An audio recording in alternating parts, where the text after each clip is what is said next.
All right, this is the next episode of True Wrestling Fan Discussions, continuing our WCW pay-per-view review series. It's going to be WCW Uncensored 1999. I'm your host, Mike. I'm Frank, and if we must, we must.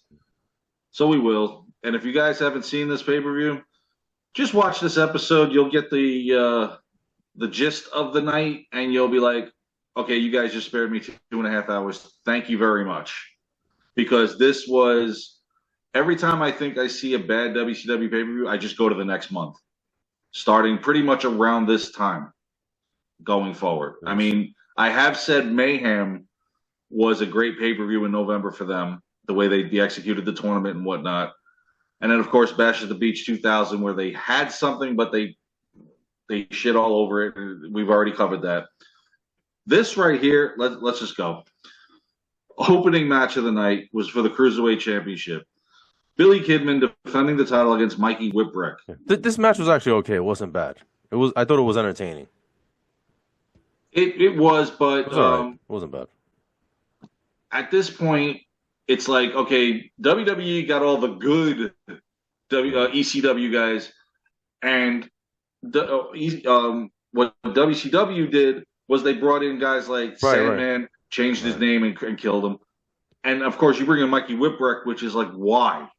But in all fairness, Whipwreck did have a good match here Right, that's what I mean. against Kidman. It's Yeah, just that nobody cared, but the match itself wasn't bad. It was entertaining. it was, and Kidman with a shooting star press on Whipwreck gets the victory and retains the Cruiserweight Championship. Following that, there was a video of what led to, oh God, the Stevie Ray and Vincent match for who would be the The leader, leader of NWO Black and White. the B team. Yeah, nobody cares. And of course, Hogan playing both sides. Right, yeah. Terrible. This match should have been on WCW morning.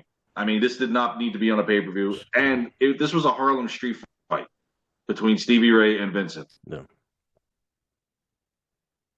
They took the fight into the crowd. Nobody cared. Now, during the match, Horace Hogan came down, threw a slapjack in the ring. Stevie Ray puts the move slapjack on Vincent and gets the pin. It didn't look like anybody knew what they were doing in this match. It's like somebody missed their call and Right. Just they went out on their own. They went for business. So Stevie Ray gets the victory over Vincent. He's now the leader of the NWO Black and White. for now. Still nobody cares.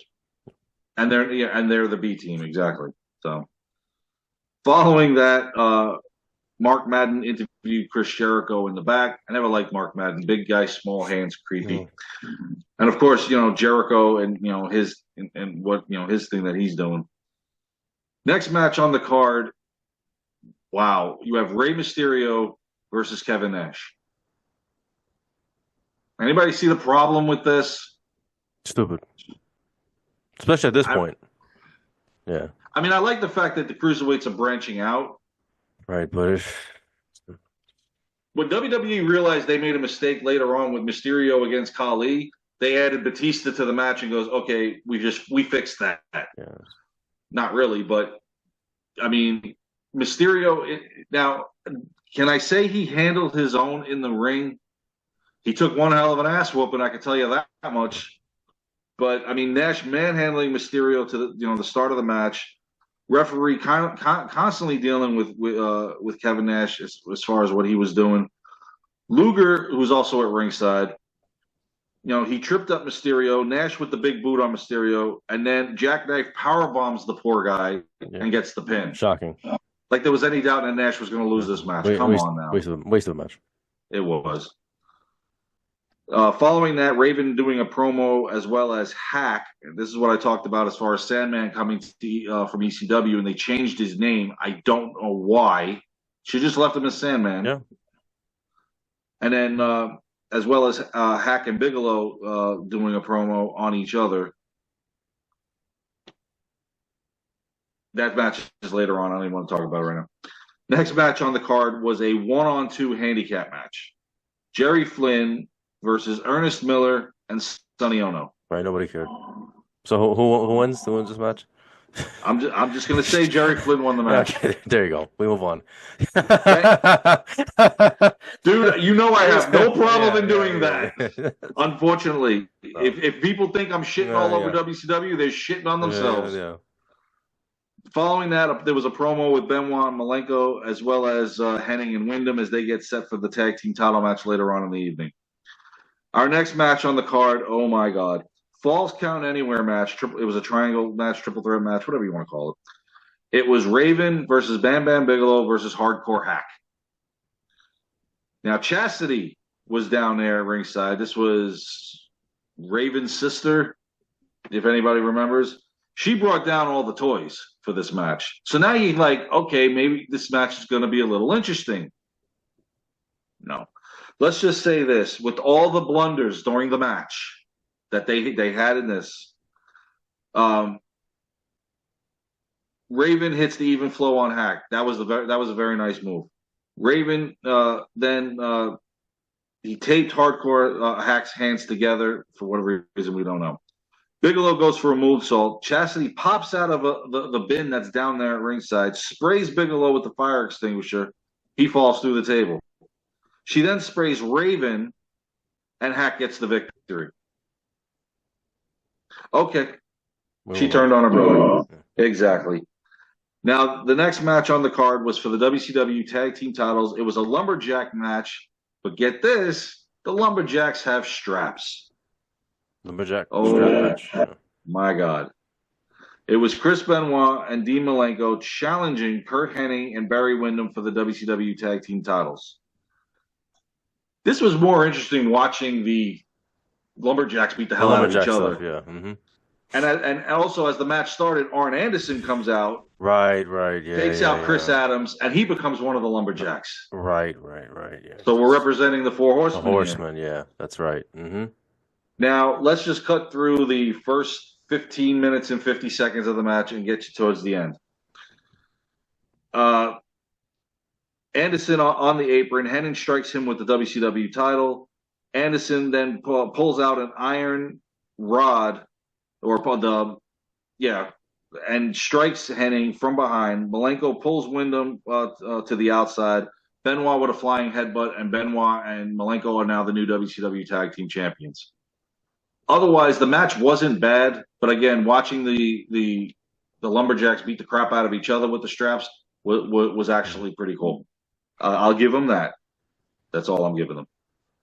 Next match on the card was a dog collar match. Chris Jericho and Perry Saturn. I don't know what the hell we were looking at when it came to Perry Saturn. I don't know if this was a heel versus heel, if this was babyface versus heel. I don't know what the hell is going on with the man. Coming down looking like he was the third headbanger. I don't know. And then Jericho coming down with Ralphus. Like, wow. And, of course, Ralphus, every time somebody touches him. Ralphus was funny, though. With the finger pointing, yeah. Now, before the match, Jericho tells Ralphus, put the dog collar on. Ralphus says no. Jericho told him to beat it. He's gone. Now we have an actual match between these two guys. Now, Jericho removed the chain from Saturn and attached it to himself. In other words, for his moonsault to inflict more damage. Unfortunately, he missed the moonsault, even though he hit Saturn. Don't figure that one out. He tried a splash from the top rope, then missed, and then Saturn, for the second time in the match, hit his Death Valley driver, and he got the pin on Chris Jericho, so Perry Saturn gets the victory. Next match on the card it wasn't bad too. I actually liked this one. It was for the WCW television title, which didn't really get defended a whole lot around this time. Yeah. I honestly thought they had phased it out. Mm-hmm. Right. And it was Scott Steiner defending the title against Booker T. Yeah. I think Booker T was supposed to get a U.S. title shot, but I think Scott Hall's hurt at this point because I think Scott Hall's the U.S. champion, right? Yeah, and of course with Scott Steiner comes Buff Daddy, so you gotta deal with that. This was a good match. This was fun. This was, and I like the ending how it went down. Bagwell comes in the ring with a chair, accidentally hits Big Papa Pump with the chair. Booker with a big boot to Bagwell, and then gets the pin on Scott Steiner and becomes the television champion once again. This should have been the main event. End the night with this match because you know why? and I'm going to tell you right now, the main event for the WCW title, it's the not only Hogan's title is up for grabs, but the leadership and career of Ric Flair. Because now Ric Flair is the acting president. Right, and if Flair wins, he's in charge of WCW forever or something. I don't know. For life. Right, that's what it was, right? Yes. Yeah. Now, this is a barbed wire, steel cage, first blood match. Because it becomes a first blood match, right? I mean, at first, I don't think it was when it was announced. I don't know. No, it was. So long. Oh, it was always the first blood match? Yeah, okay. Because when Flair got in the ring, he tells Charles Robinson, don't stop the match for a little nick. Okay. Use your discretion, keep it going. Now, we were told by the announcers, Tony, Bobby, and Mike, there were no pinfalls in this match. Right. This was also during the whole David Flair, right? Flair we get to see him too. He joined the Red and Black, and it's just anyway. Yeah, you were saying.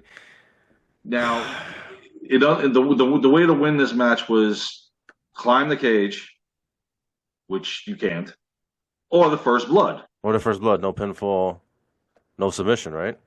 Exactly. Now, during the match, Flair is busted wide open. Wide open. But the referee's discretion to stop it is not there. Doesn't call it, yeah. Flair hit Hogan with something. Now Hogan's bleeding. Uh-huh. But we're not stopping the match. But that's the way the match ends. Right. Not done. Remember what you said. No pinfall submission, right? Right. Mm-hmm. Okay. David Flair comes down. Oh, goody. We're making this more interesting. He comes down with Torrie Wilson. Flair goes for a pin, and the ref counts it. Right, he counted. But Hogan kicks out. Right. And now he hulked up. He hulked up, too, which was like, and what? I remember Shivani saying, we haven't seen this in a while. Right, so I'm like, what is going on? Like, who's the heel? Who's the babyface? What is going on? Thank you. At this point, even the fans are looking at each other. Right. What are we watching? This is not a first blood match, apparently. We were lied to. I don't know. Hogan's big boot and leg drop tells the ref to count, but now he doesn't count. He wouldn't count, yeah. So was he on the take? Well, remember, this is, I think, around the time that Charles Robinson became Little Nate. So, yeah, it could be. Who knows? Yeah. I don't remember what happened after this. Little Nate. Yeah.